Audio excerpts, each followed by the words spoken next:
Hello, this is Royal New Yorker with RivalNewYork.com. Today we are going to be talking about the Hall of Fame and some of the issues I have with the way the process is working.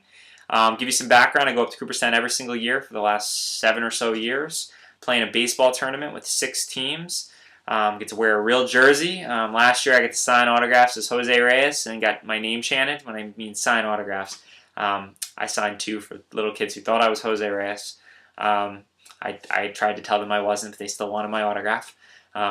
And you know, there's something magical about Cooperstown, and I can tell you it was very damaging the one year that there wasn't a player who was voted in because some of the shops that are up there, if anybody's ever been in there, it's very cool for a baseball fan to go in all those shops. Whether it's the card store, you can see behind me. See behind me the cards, the balls, the bats, pretty much anything they have down there. And there's just something magical about being in Cooperstown. And I don't know if it's because I get to play in 3 games every year, 9 innings of baseball, guys throwing anywhere from, 50 miles an hour to 80 miles an hour. And me hitting it and feeling good about myself, even though I'm not using a wood bat. Some guys do, but hey, if I get a hold of one and it's going to get out, I don't want to miss one because I use the wood bat, so sorry. But the point is that Cooperstown is very important to me. In case you're not aware, the rules are that players have to have played for 10 years and and all 10 years have to be non-strike years minimum to be eligible. They have to wait 5 years before they're eligible to be voted on. Meanwhile, and then they get to stay on the ballot for 10 years. It used to be 15, but it's now 10. Meanwhile, then there's voters. Voters are beat writers who have been on the beat for at least 10 years and have been a part of the Writers Association for 10 years. Now, that's pretty difficult to become eligible, and not only to become eligible, but then on top of it, to be somebody voting. Like this blog could take off, and I could consider myself a writer, and have tons of followers, and just say, well, I've got all these people that I get to talk to on a regular basis. So I talk baseball, so I must know what I'm talking about, and I'm reporting on it. It's a good system as far as how it's set up, and we've already learned Kansas City Royals. Thanks, fan voting does not work. You've seen that. You can stuff the ballots. Same thing, having owners or current players vote, past players. It probably is the right people voting.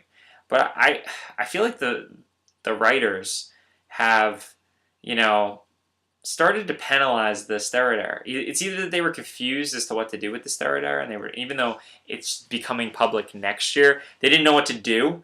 So, Mike Piazza, first ballot Hall of Famer, doesn't get in, but Craig Biggio does. Like, the best offensive catcher ever, and Craig Biggio. My thoughts on Craig Biggio was he's a Chase Utley who wore an arm cast, went up there and stuck his arm out over the plate so he could get on base with a walk.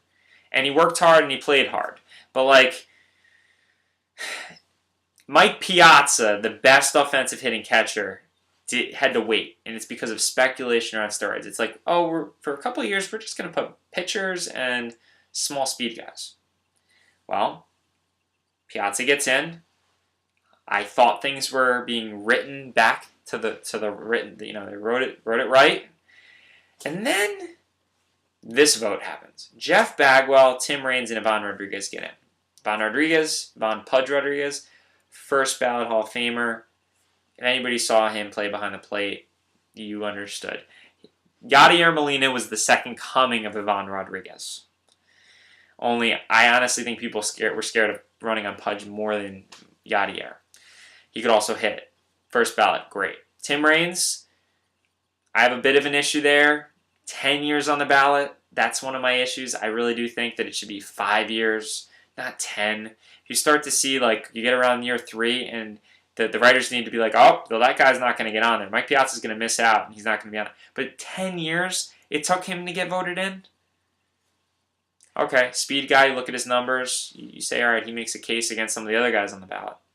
But then you have Bagwell. Bagwell was lumped into, whether it was fair or not, into the, McGuire, Sosa, Bonds camp, Clemens camp. That he was, a big bopper who came up as a catcher, was not well known, and really just hit for great power. Had some decent averages. and I know he's beloved down in Houston, but why did he get voted in? He's got 86%, but when you look at his numbers and you compare them to Fred McGriff and to Gary Sheffield, they're the mirror numbers. So if Bagwell was able to get 86% of the vote, but Sheffield and McGriff were below 30%, why? There's something wrong there with the consistency. Also, because it seems like Bagwell got in, Barry Bonds and Clemens had big jumps. Sosa didn't, because everyone's like, well, he only was getting in because of his home runs and steroids. Well, these other guys were great before they started doing them. The consistency and the way to handle the steroid era, I know everyone has to work through it, but it is pissing me off. The Hall of Fame means something, and writers, just like America is being, the morals of America that started off this great country are just sort of falling by the wayside, and everyone's like, oh, well, just love and just do. Everyone should be able to be what they want, do what they want. Like, come on. Like, when it comes to the Hall of Fame, we don't want Ray Ordonez getting in the Hall of Fame. I love Ray Ordonez. I'm a Mets fan. He was my favorite player growing up. But he has no right to be in the Hall of Fame. He doesn't. He was one of the greatest defensive shortstops, but he didn't play long enough, and he didn't have anything offensively. And I'm telling you, he's one of my favorite players. I have his jersey upstairs. So, it's not for everyone. But, it means something to be in the Hall of Fame. So, writers, everyone, I've outlined the rules. Writers, I want you to get it right. I want you to start thinking about it. I mean, I respect John Heyman a lot. And I even saw his ballot, and I was like, you left him off? Like, really? Of all those guys, you left that guy off.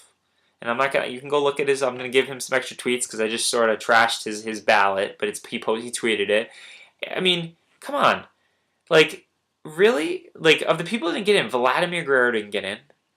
And Trevor Hoffman and Edgar Martinez, I know they're on the bubble, but, like, those guys, and if Kurt Schilling, like, if we're considering Trevor Hoffman or Tim Raines, then I honestly think Kurt Schilling, I mean, he was a good pitcher, He was a very good pitcher. He's got a loud mouth and says things that are inappropriate and shouldn't talk on his politics as often as he does. But, like, he should be farther up ahead. Like, Mike Mussina is ahead of Kurt Schilling. Like, what is going on here?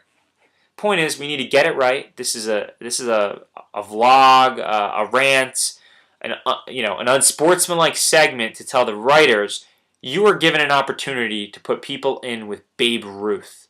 You don't need to put in 4 every year. Make sure we get at least 1 in there. Figure out a better way to do this, and vote without your ego or which guy was easier to talk to and report on.